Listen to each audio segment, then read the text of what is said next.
Assalamualaikum warahmatullahi wabarakatuh. Perkenalkan, nama saya Aulia Zahra dari Reka 10 Nenek Malomo. Adapun sini saya akan menjelaskan tentang pengertian panorama. Jadi yang pertama adalah panorama adalah pemandangan alam yang luas dan indah yang dapat dilihat dari satu titik pandang tertentu. Secara umum, panorama memberikan gambaran menyeluruh tentang suatu daerah yang dapat mencakup seperti gunung, lembah, sungai, laut, sawah, atau bahkan kota. Dalam dunia seni, panorama juga diartikan sebagai lukisan yang dapat menggambarkan pemandangan luas secara keseluruhan. Seolah-olah penonton sedang melihat langsung dari tempat yang tinggi. Dalam konteks kepramukaan, panorama itu tidak hanya dinilai dari keindahan alamnya, tetapi juga sebagai sarana untuk mengenal lingkungan sekitar. Dengan mengamati panorama, seseorang pramuka bisa melatih kemampuan pengamatan, mengenali arah, serta memahami bentuk permukaan bumi atau topografi dari pandangan luas. Jadi materi kedua itu adalah fungsi panorama. Di sini fungsi panorama adalah untuk menikmati dan mengenal keindahan alam sekitar. Namun dalam kegiatan pramuka, panorama memiliki fungsi yang lebih penting, yaitu yang pertama sebagai sarana orientasi medan. Di sini membantu pramuka mengenali arah dan posisi suatu tempat. Yang kedua itu sebagai latihan pengamatan lingkungan. Karena dengan memperhatikan panorama, kita belajar mengenali ciri khas daerah seperti bentuk gunung, arah aliran sungai, jenis vegetasi atau bangunan di sekitar atau bangunan di kejauhan. Yang ketiga itu sebagai media pembelajaran visual. Panorama bisa digunakan untuk memahami bentuk permukaan bumi dan hubungannya dengan arah mata angin.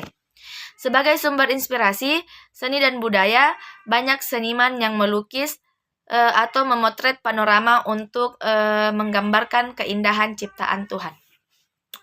Di sini materi ketiga itu adalah cara menggunakan panorama.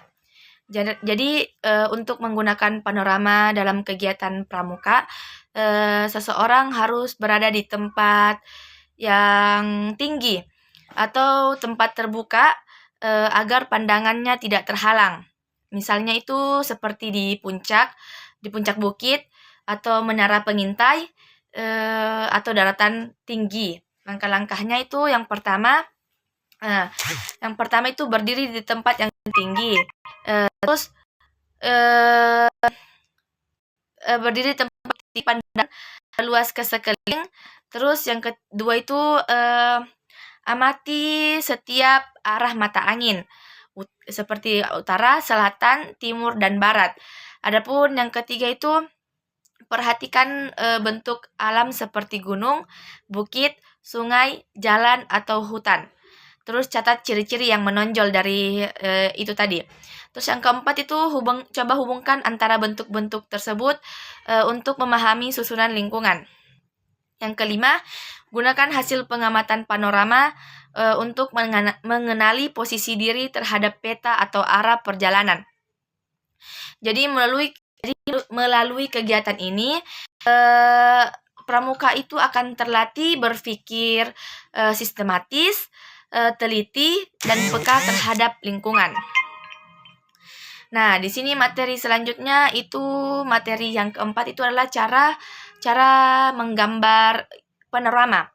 Jadi menggambar panorama itu ada caranya untuk menggunakan pengamatan ke dalam bentuk visual. Jadi langkah-langkahnya yaitu yang pertama itu adalah tentukan objek utamanya dulu, misalnya seperti gunung, sawah, atau pantai. Pilih yang memiliki khas khusus. Terus yang kedua, buat garis horizon. Garis ini menjadi batas antara langit dan bumi. Dan garis tersebut juga berfungsi sebagai dasar proporsi gambar. Yang ketiga itu susun objek secara berlapis, seperti objek utama di bagian tengah, lalu tambahkan objek pendukung seperti pohon, rumah atau jalan di sisi kanan dan kiri supaya tampak luas. Yang keempat, gunakan teknik perspektif.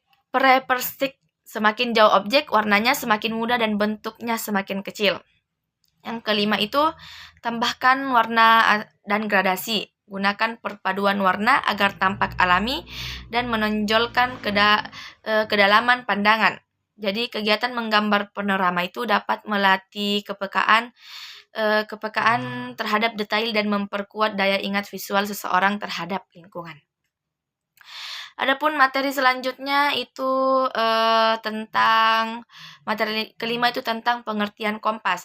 Jadi kompas itu adalah alat petunjuk arah yang bekerja berdasarkan medan magnet bumi.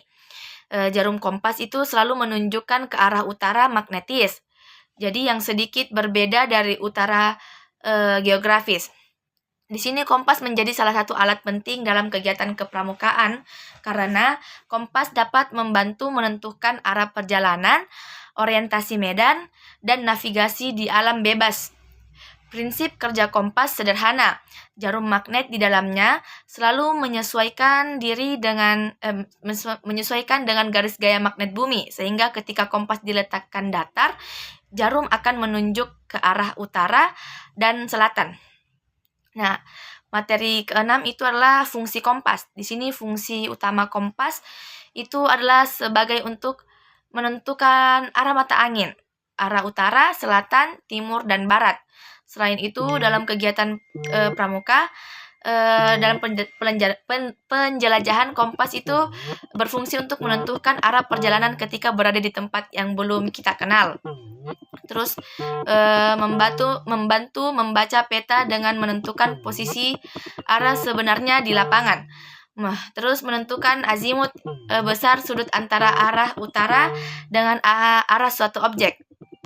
Terus menentukan posisi perkemahan atau titik kumpul dengan arah tertentu dari lokasi awal.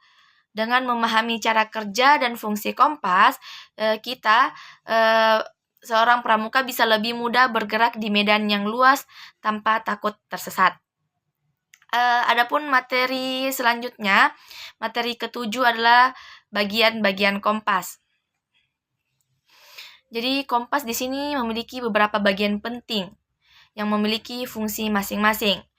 Jadi yang pertama itu jarum kompas. Di sini jarum kompas itu untuk menunjukkan arah utara dan selatan. Terus yang kedua itu skala derajat. Di sini tuh 0 sampai 360 derajat menunjukkan besar arah dalam suatu derajat, dimulai dari utara 0 derajat atau 360 derajat. Nah, terus yang selanjutnya panah penunjuk atau bearing arrow. Di sini menunjukkan arah tujuan perjalanan. Terus cermin atau kaca. Nah, di sini cermin atau kaca itu dapat membantu pengguna melihat arah dengan lebih akurat saat mengukur azimut.